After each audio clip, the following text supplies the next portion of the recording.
Deus abençoe, irmão.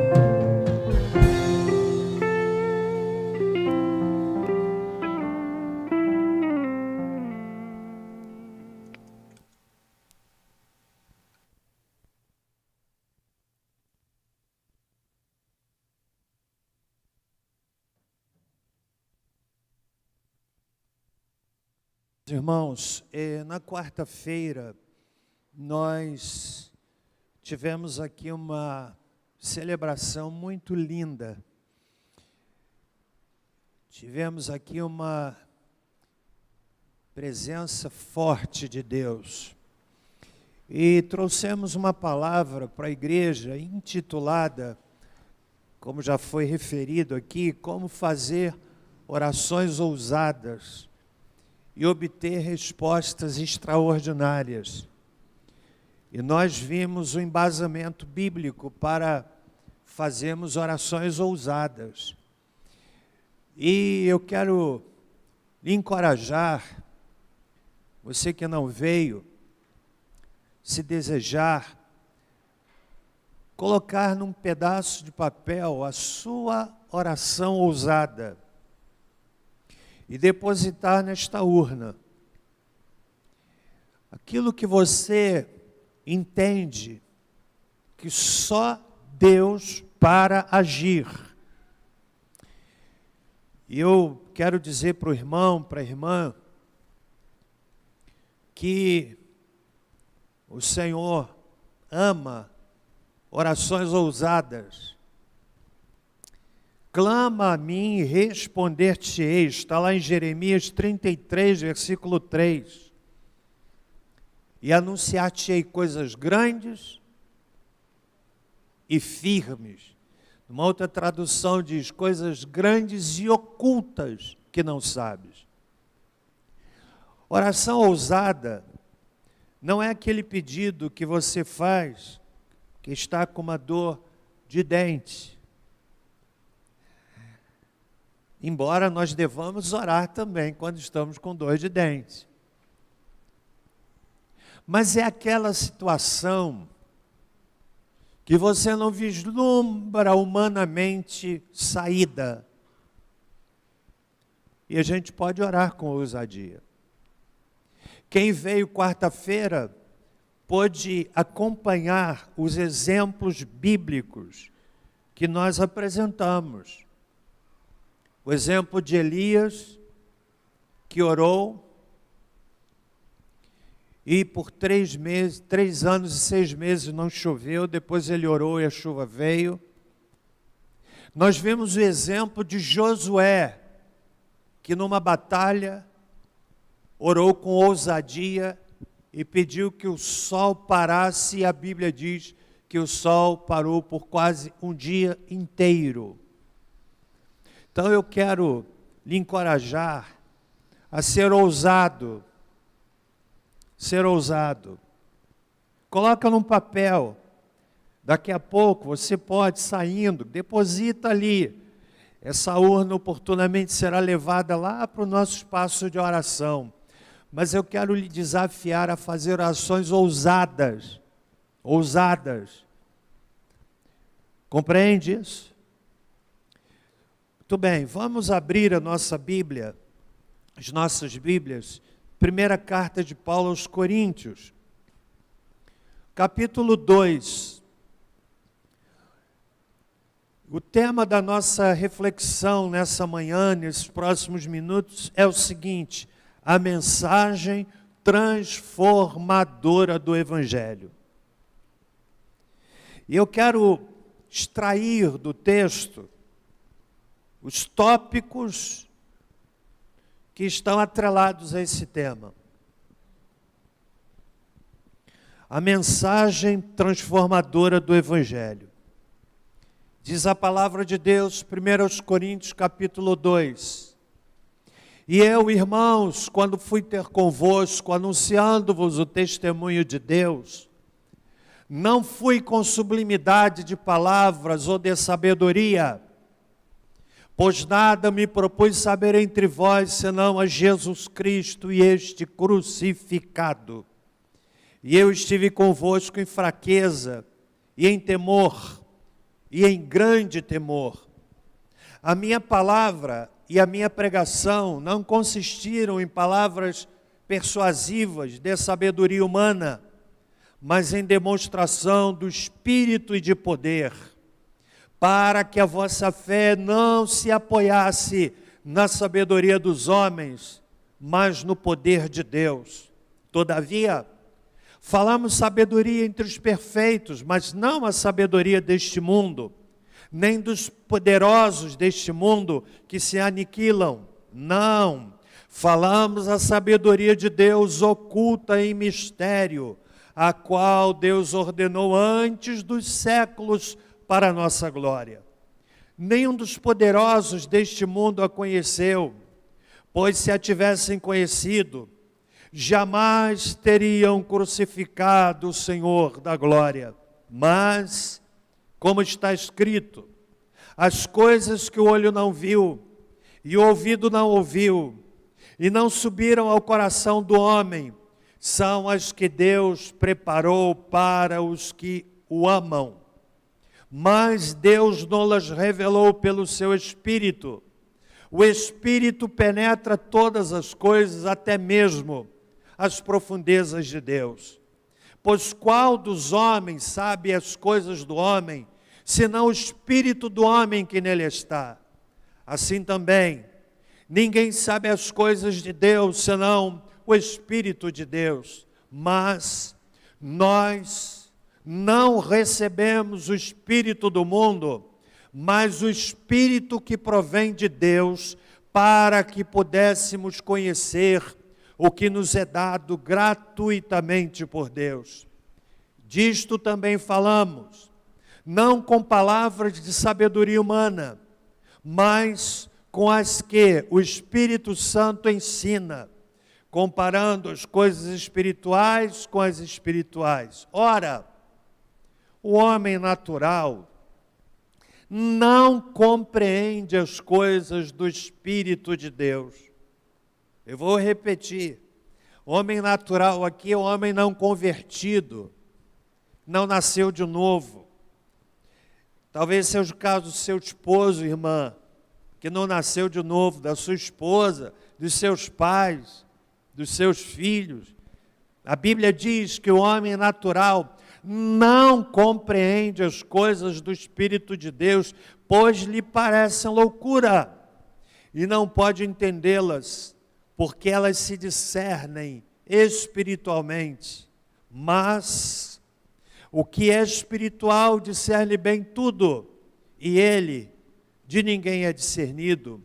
Pois quem conheceu a mente do Senhor para que o possa instruir? Mas nós temos a mente de Cristo. Senhor amado, nos curvamos reverentemente diante da Tua santa palavra, inspirada pelo Espírito Santo. Eu oro para que o Senhor ilumine o Teu servo, que há de compartilhar, ó Deus, esta palavra nessa manhã. Toda distração seja bloqueada nessa manhã. Ó Deus, em nome do Senhor Jesus, eu oro para que esta palavra que é poderosa, eficaz, penetrante, ela penetre o nosso coração, penetre a nossa mente, gerando firmeza, trazendo ânimo para o coração de cada um aqui, Senhor. Em nome de Jesus. Amém. Nesse tempo que estivemos viajando, eu fiz uma das muitas coisas que gosto de fazer, ir à igreja. E eu fui a algumas igrejas. Eu vou para ouvir, eu vou para aprender, E vou também para ver o que é que a gente pode trazer para enriquecimento da nossa comunidade. Evidentemente que não tem como, do ponto de vista humano, comparar potencial, por exemplo, de uma igreja que visitei, que conta no seu hall de membros 45 mil membros, com um poder econômico extraordinário, com uma aparelhagem de som fascinante, de luz, patrimônio extraordinário. Claro que isso não foi o meu objetivo, mas eu aprendi muitas coisas nesta grande igreja. Aprendi, por exemplo, sobre a simplicidade da pregação. E eu ouvia lá o pastor daquela igreja, numa das celebrações de Natal, compartilhando um episódio que aconteceu em algum lugar, quando a mensagem do Evangelho foi pregada, e um senhor foi à frente, respondendo àquele convite, e um dos conselheiros foi receber essas pessoas, inclusive esse senhor. Ele até fez questão de descrever um homem alto, forte, parecia um armário. Foi receber esse senhor e perguntar: qual é o seu nome? Ele colocou lá, Aldo Gucci. E o conselheiro falou assim, igual o nome da bolsa. E era o mesmo. Já viram falar em Gucci, essa marca? Quem é que já ouviu falar? Né? Aldo Gucci, o mesmo da bolsa, e era o mesmo, era o cujo. Quando eu vi essa ilustração, eu fiquei pensando que isso não estranha, porque a mensagem do Evangelho é transformadora, é poderosa, é eficaz. Citei aqui domingo passado, que numa dessas celebrações, não era o pastor titular da igreja quem pregava, e o pregador, com uma sensível dificuldade, que não atrapalhava a pregação, ele com problema de gagueira, que às vezes travava na palavra, me chamou a atenção porque eu olhava para o lado para ver se tinha alguém, de alguma forma, gracejando diante da aparente limitação do pregador, e eu fiquei muito grato porque aquilo não trouxe qualquer tipo de distração para as pessoas. Ele pegava a palavra, e ao final da pregação, muito simples, falando de Jesus, falando do Natal, então ele convidou pessoas que quisessem ir à frente, aceitando a Cristo, isso no domingo de manhã, e aquela igreja muito cheia, as pessoas cantando, louvando, e eu estava numa posição estratégica até para eu fazer as minhas filmagens e observar melhor. Eu via pessoas pelo corredor indo à frente, aceitando a Cristo, e o auditório aplaudindo porque as pessoas estavam rendendo-se a Cristo. Não havia mérito no pregador.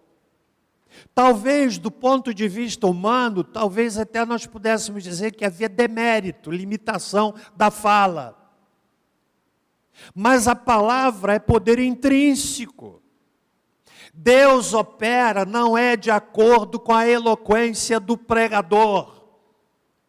Deus opera não é de acordo com a capacidade de oratória do pregador. Deus tem um compromisso com a palavra que Ele inspirou. E esta palavra inspirada é poderosa para alcançar o coração de uma pessoa. E este capítulo da carta de Paulo aos Coríntios é uma extraordinária e inconteste ilustração dessa verdade.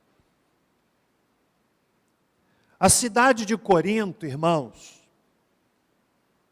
era uma cidade muito próspera, passagem quase que obrigatória de comércio com o Mediterrâneo, com a Ásia e com a África do Norte. Mas era também uma cidade famosa pelo seu atletismo, conhecidos jogos istmicos, que só perdiam em importância para os Jogos Olímpicos. E estes jogos eram realizados na cidade de Corinto, o que dava a ela uma notoriedade muito grande. Mas também era uma cidade extremamente corrupta. Isso é tão verdade que o termo corintianizar, à época, era sinônimo de imoralidade, depravação e libertinagem. Para se ter uma ideia da realidade social, moral, espiritual da cidade de Corinto, nós temos aí no capítulo 6. Eu peço a você que venha comigo. Quando Paulo escreve para aquela igreja, numa cidade extremamente corrupta, numa cidade rica, numa cidade que influenciava, e ele dá um vislumbre do que Deus havia feito na vida de muitas pessoas que agora faziam parte daquela comunidade. Capítulo 6, verso 9, primeira carta aos Coríntios. Não sabeis que os injustos não hão de herdar o reino de Deus? Não erreis. Nem os impuros, nem os idólatras, nem os adúlteros, nem os efeminados, nem os sodomitas, nem os ladrões, nem os avarentos, nem os bêbados, nem os maldizentes, nem roubadores herdarão o reino de Deus. Paulo está, na verdade, olhando para a cidade, que tinha na sua realidade social pessoas desta natureza. E ele diz, não herdarão o reino de Deus, mas completa, corroborando o poder da mensagem do Evangelho, no versículo 11, dizendo, e tais fostes alguns de vós, versículo 11, mas fostes lavados, fostes santificados, fostes justificados em nome do Senhor Jesus Cristo e pelo Espírito do nosso Deus. Meus irmãos, além disso, uma cidade corrupta, pervertida, havia também naquela cidade uma extraordinária atração turística, que era o templo dedicado a Afrodite.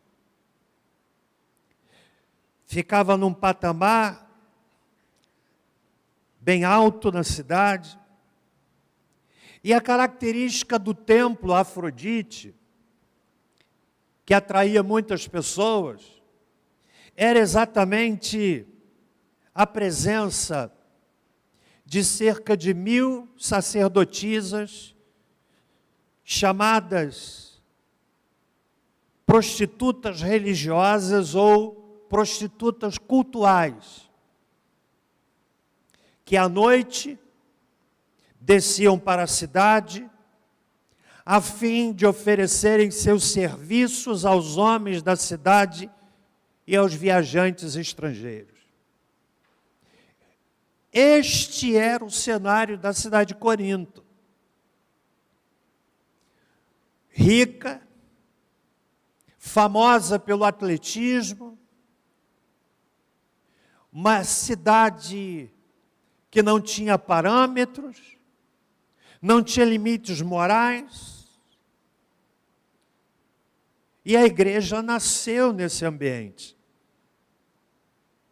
Durante a segunda viagem missionária do apóstolo Paulo. Por si só, esse elemento nos leva à convicção de que a mensagem pregada pelo apóstolo Paulo, sem contar com recursos tecnológicos que hoje nós dispomos, sem contar com aparelhagem de som e aparelhagem musical, sem contar com recursos e até mesmo de um espaço físico adequado, sem contar com tantos elementos que nós dispomos hoje. Paulo prega naquela cidade, preste bem atenção, nesse cenário que aos nossos olhos parece tão desencorajador, tão improvável, para pessoas tão comprometidas com a maldade. E ele prega a palavra, ele ministra a palavra, e essa palavra começa a frutificar. E nasce uma igreja. Você sabe por quê? Porque a mensagem do Evangelho é transformadora. Transformadora. Esta mensagem que ao longo de 2000 anos tem sido anunciada para várias culturas, pessoas dos mais variados níveis sociais têm sido alcançadas por esta mensagem poderosa, que pode, numa só celebração, alcançar o coração de um homem idoso e alcançar o coração de uma criança, que pode, em uma mesma celebração, alcançar um homem intelectual e falar ao coração de um homem analfabeto. Porque a mensagem do Evangelho é transformadora. E eu quero, irmãos, extrair desse texto algumas marcas da mensagem transformadora do Evangelho. Em primeiro lugar, a mensagem transformadora do Evangelho é simples. A igreja de Corinto era uma igreja muito problemática. Sabe por quê? Porque a cultura da cidade influenciava a igreja. Alguns dos pecados da cidade estavam presentes na vida da igreja. Quem lê o capítulo 5, verso 1, percebe que um pecado grave, notório, estava sendo tolerado. Ou seja, diz Paulo, capítulo 5, verso 1, geralmente, se ouve que há entre vós imoralidade, imoralidade tal como nem mesmo entre os gentios, isto é, haver quem abuse da mulher de seu pai, uma relação incestuosa. E isto só é possível de acontecer porque, ao invés da comunidade influenciar a sociedade influenciava a comunidade. Ou é uma coisa ou é outra. Ou a igreja influencia a sociedade, ou a sociedade há de influenciar a igreja. É inevitável. Ou esta comunidade, segundo a Igreja Batista de Barra do Piraí, de alguma forma gera um impacto na cidade de Barra do Piraí, ou então os valores corrompidos da cidade de Barra do Piraí haverão de influenciar a igreja. Não há meio termo. E essa era a igreja de Corinto. Uma igreja que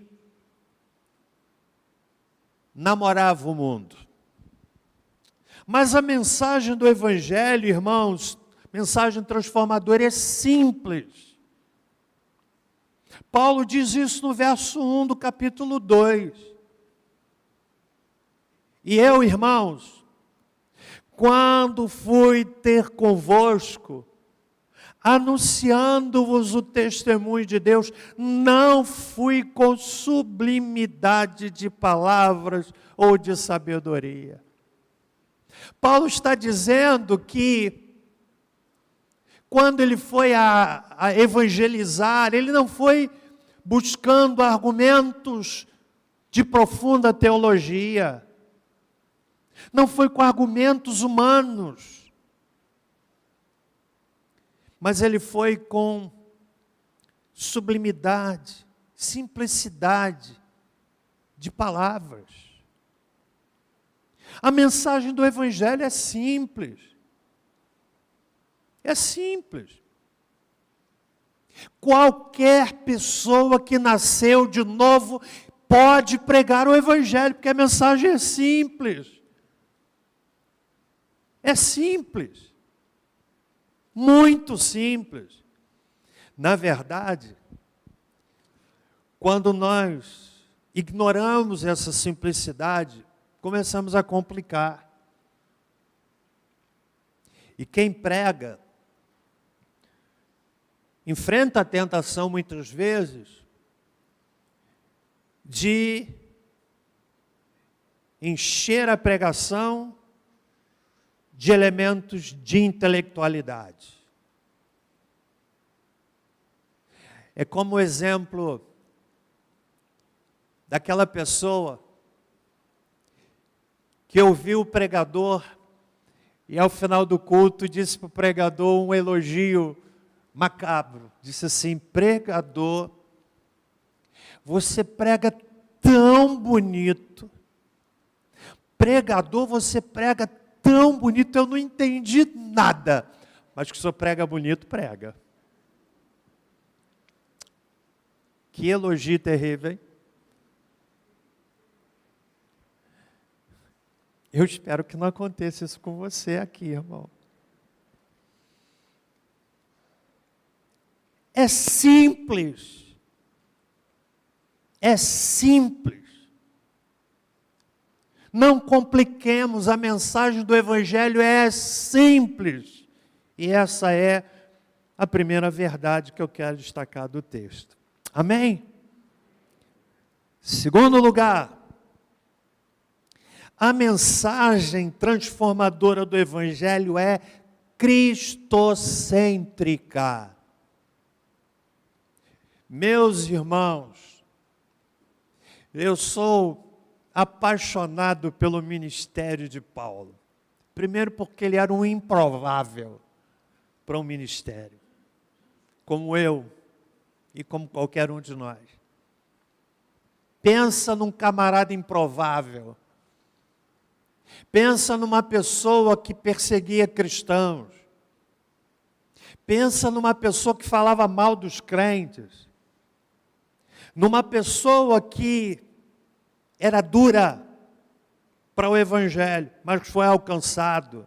E quando Paulo fala neste capítulo sobre o poder do Evangelho, ele não está falando como um catedrático, como um teórico, mas ele está falando de alguém que experimentou na sua vida. Portanto, a mensagem que o apóstolo Paulo está pregando tem como base, tem como fundamentação o seu próprio testemunho de vida.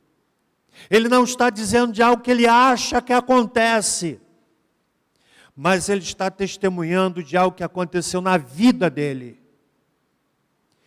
E eu amo Paulo na essência daquilo que era a sua pregação. Ele diz no verso 2: pois nada me propus saber entre vós, senão a Jesus Cristo e este crucificado.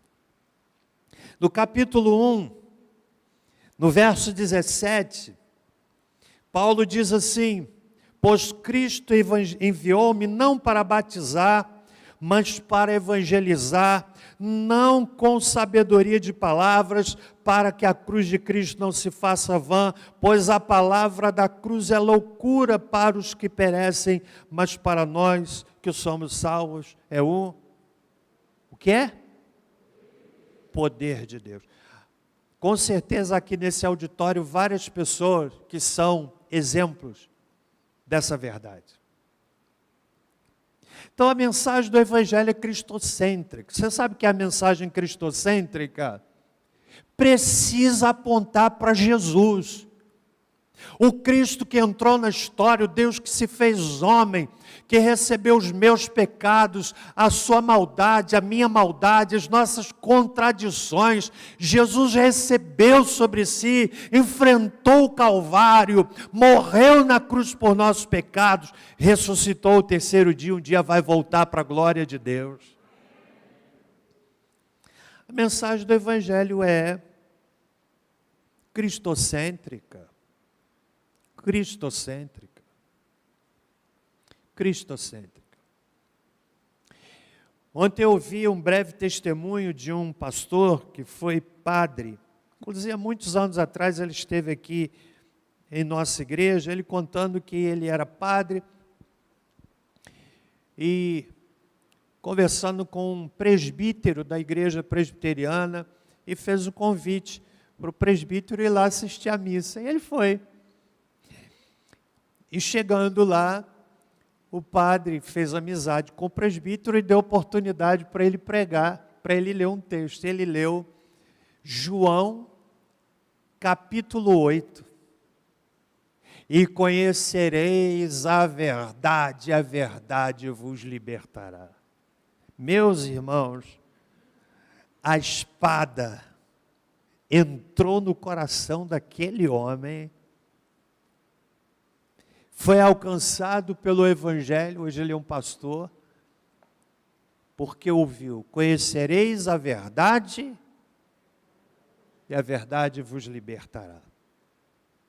Então a mensagem transformadora do Evangelho é cristocêntrica. Estão comigo até aqui? Primeiro é simples. Simples. Simples. Depois é cristocêntrica. Precisa apontar para Jesus.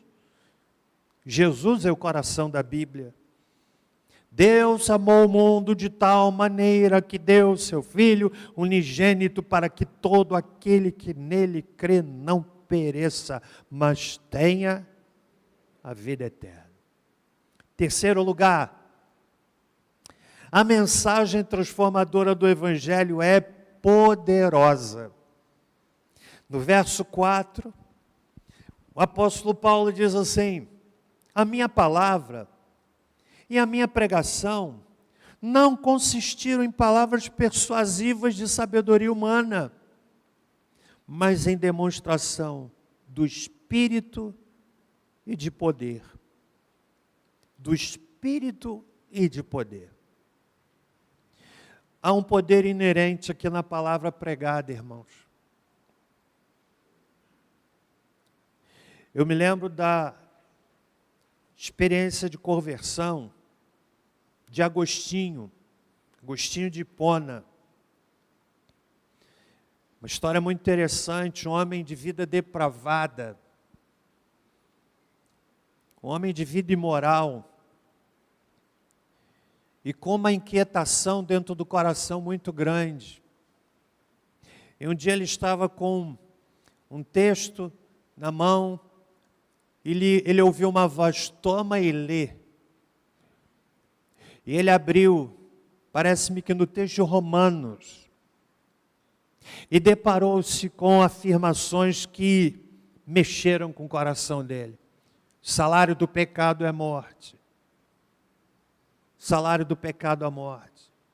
E começou a se deparar com um texto, e a palavra de Deus entrou no coração dele, e aquele homem tornou-se o grande teólogo, Agostinho de Hipona. Porque a mensagem é poderosa. É poderosa. Pode alcançar alguém agora me ouvindo através do canal do YouTube em qualquer parte do planeta, ou alguém que ouvirá esta mensagem gravada. É um poder intrínseco, o poder não está no homem, mas está na palavra que o homem prega. Ela é poderosa. Amém, irmãos? Mas há, em quarto lugar, uma outra característica da mensagem transformadora do Evangelho. A mensagem transformadora do Evangelho é misteriosa. No verso 7 ao versículo 10, o apóstolo Paulo diz assim: não falamos a sabedoria de Deus, não,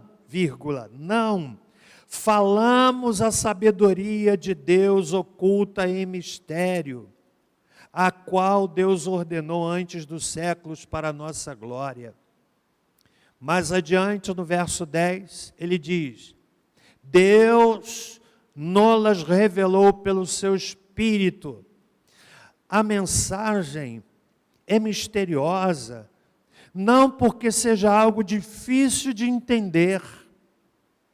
Eu disse que ela é simples, mas sim uma verdade escondida na mente de Deus e que Ele decidiu nos revelar. A palavra que aparece traduzida no verso 10, Deus nos revelou, é a mesma palavra que traduz o nome do último livro da Bíblia, Apocalipse, que significa tirar a capa, tirar a venda, abrir a mente, descobrir. A palavra de Deus é misteriosa e Deus abre a mente da pessoa através do Espírito Santo para compreender essas verdades. O homem natural não compreende. Quantas pessoas aqui que se deparam com o esposo, com a esposa que não entende. Por que você vai à igreja? Ou então, por que você vai de manhã e de noite? Ou então, porque você quer um culto de oração, já foi domingo, para que tem de quarta-feira? A pessoa não entende. Eu quero lhe dizer uma coisa que não tenta explicar para quem nunca vai entender, porque a Bíblia diz que o homem natural não compreende. Você precisa falar com Deus, para que Deus trabalhe o coração daquela pessoa.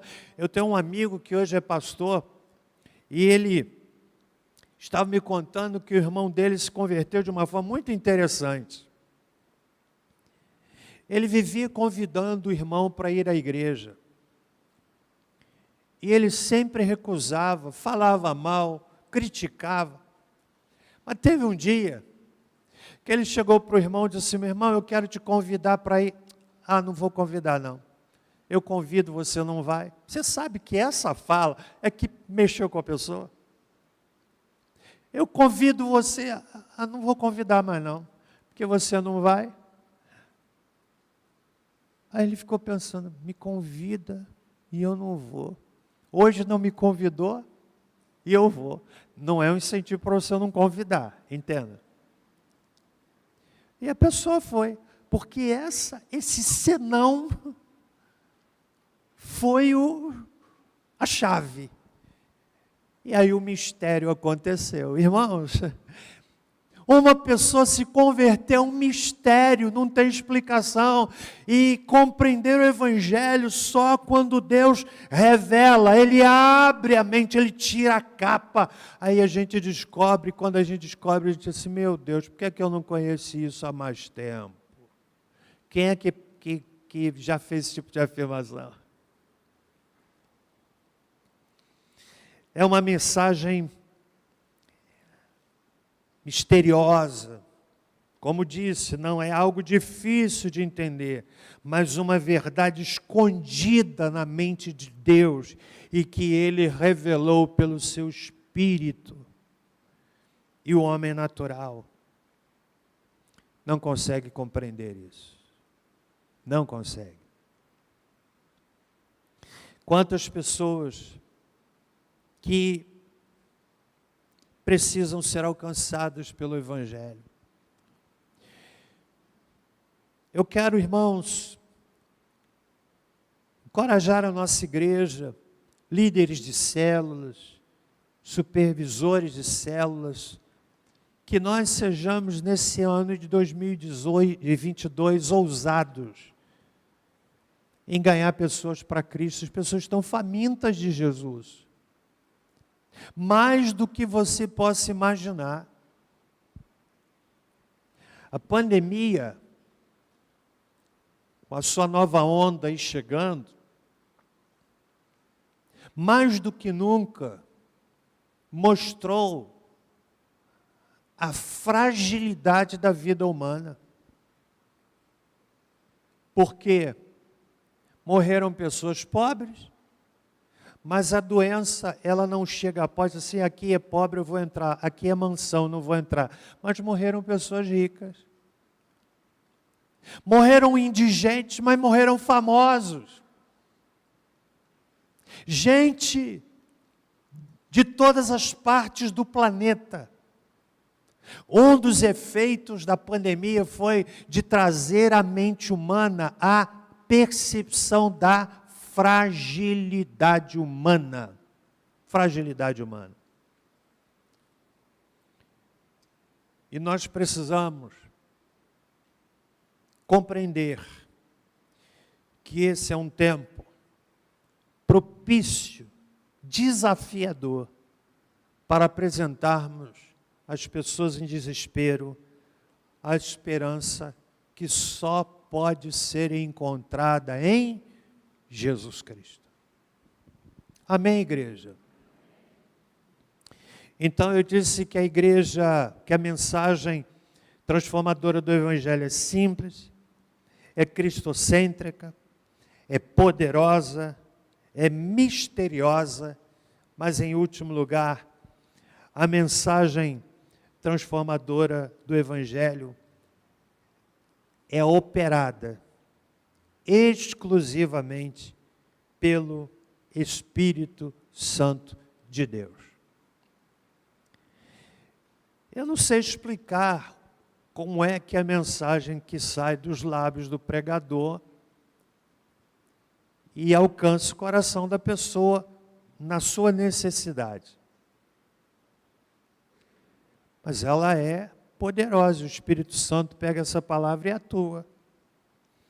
Paulo diz assim,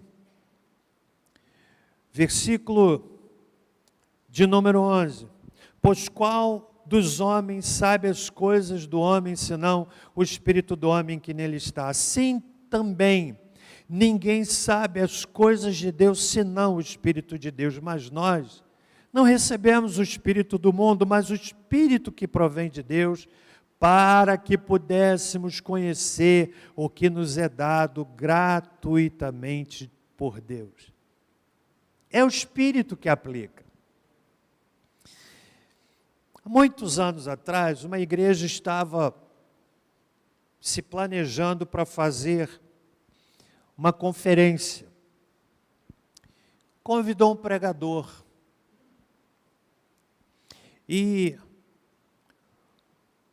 a pessoa que fez o convite ao pregador disse assim: irmão, chega cedo, porque o último pregador chegou atrasado aqui. Eu me lembro muito bem desse exemplo, porque isso já aconteceu comigo quando fui pregar lá em Ipatinga. Coronel Fabriciano, aliás, longe toda a vida. Eles disseram: pastor, chega cedo. Eu saí daqui cedinho para chegar lá mais ou menos às 4 horas da tarde. Meus irmãos, que viagem complicada. Quando eu entrei na igreja, o pastor estava dando a bênção apostólica. Qualquer dia desse eu conto para você essa maratona. Terrível. Mas então disseram: irmão, chega cedo. Porque o último pregador não conseguiu chegar a tempo. E ele se preparou, mas teve problemas na viagem. E ligou para a igreja e disse assim: irmão, olha, deu problema aqui, eu não vou poder chegar a tempo, mas eu vou estar aí para pregar no dia seguinte. E essa igreja já estava enchendo, e as pessoas estavam lá para ouvir. E o dirigente do culto pensou assim: meu Deus, o que é que eu vou fazer?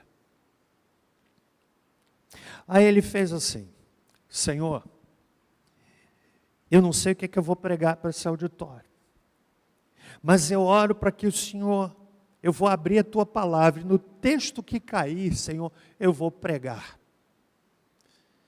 É difícil fazer isso. E quando ele abriu no capítulo de número 5 do livro de Gênesis. Gênesis capítulo 5. Olha o que diz o livro de Gênesis.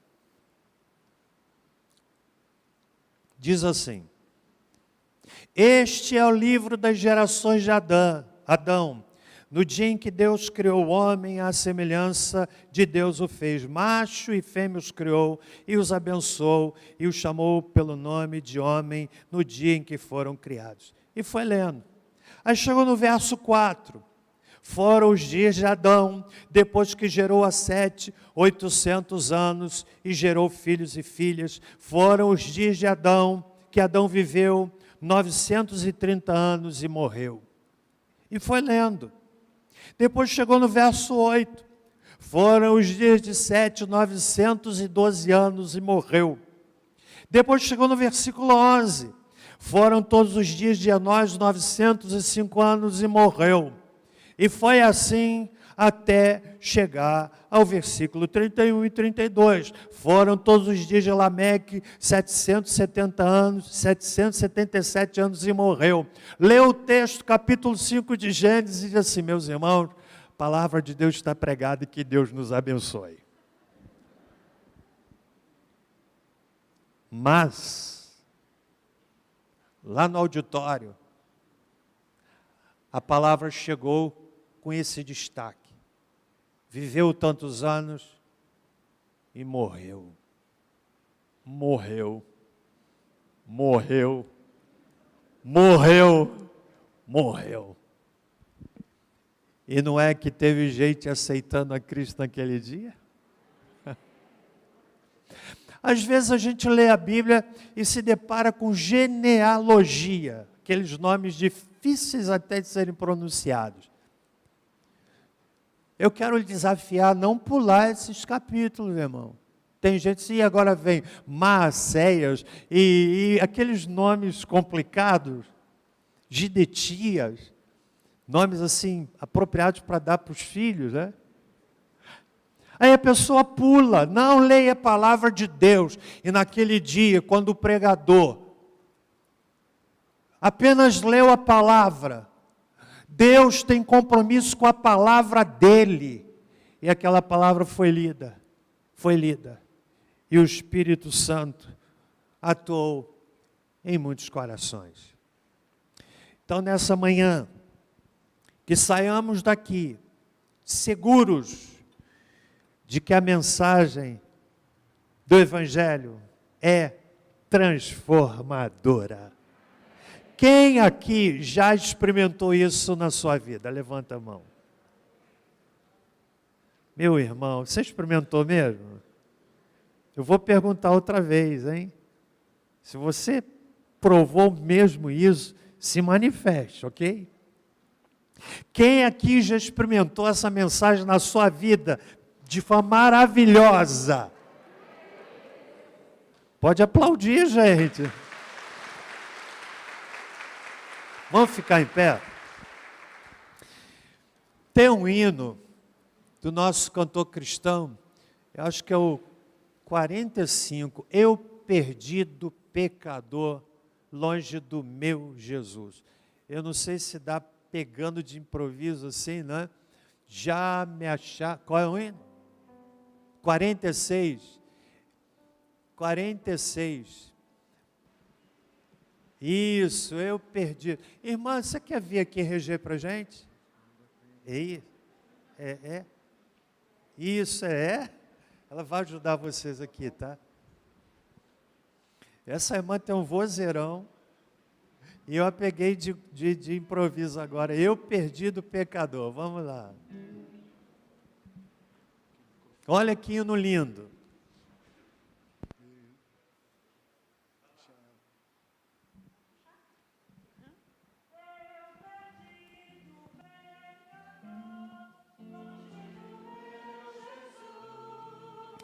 Já me achava sem vigor, a perecer sem luz. Meu estado Cristo viu, dando-me sua mão, e salvar-me conseguiu da perdição. Cristo me amou e me livrou. O seu imenso amor me transformou.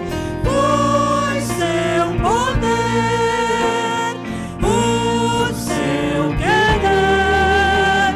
Sim, Cristo Salvador me transformou.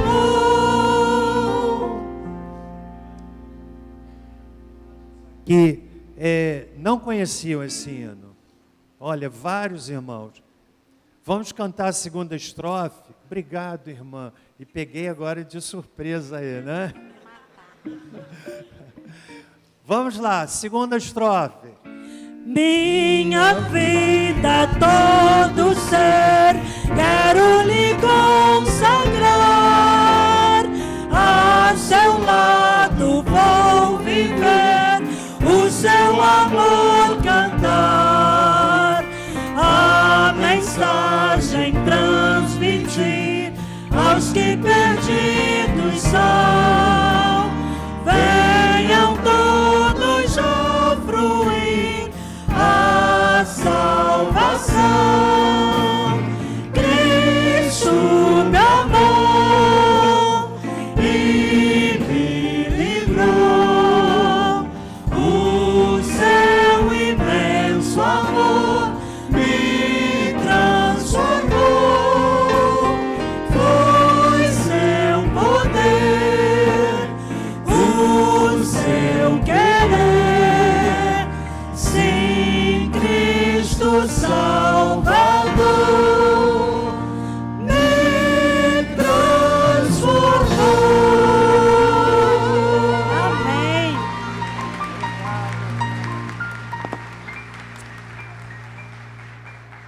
Amém. É o hino preferido da irmã. Então foi certo, né? Glória a Deus. Que mensagem, né? Eu perdido pecador, longe do meu Jesus. Meu estado Cristo viu, dando-me sua mão. E salvar-me conseguiu da perdição. Essa mensagem é poderosa, irmão. É poderosa. Chegou lá na cidade de Corinto e fez nascer uma igreja. Glória a Deus. Vamos orar. Pai amado, muito obrigado pela oportunidade de culto desta manhã. Saímos daqui aprendendo sobre a mensagem transformadora do Evangelho e que possamos propagá-la, divulgá-la na segurança de que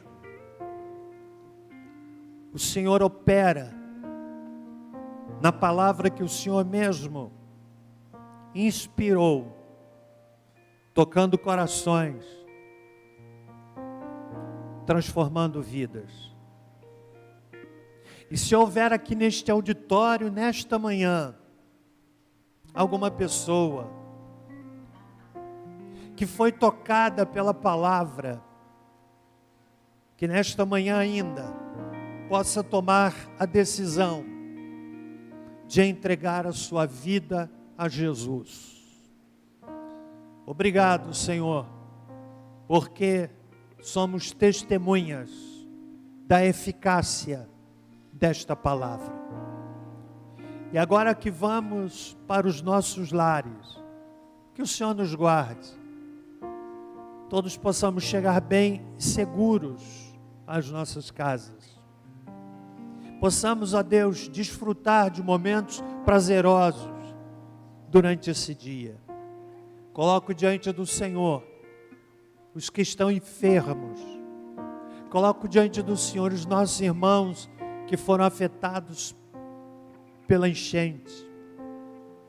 Coloco diante do Senhor aqueles que estão hospitalizados, acometidos, ó Deus, pelo vírus ou outras enfermidades. Coloco diante do Senhor a vida do nosso querido irmão Pedro Paulo, que está aqui. O Senhor sabe da necessidade do teu filho, Senhor, e oramos por ele. Obrigado pela igreja, e que este ano, Pai, seja um ano em que façamos orações ousadas e desfrutemos de respostas extraordinárias. Que o amor de Deus, nosso Pai, que a graça salvadora de Jesus Cristo, que a doce consolação do Espírito Santo conosco sejam, e com todo o povo de Deus, pela face da terra espalhado, desde agora e para todo sempre. Amém. Vão em paz, uma boa tarde, Deus abençoe a todos. Obrigado mais uma vez, irmã, pela sua disposição.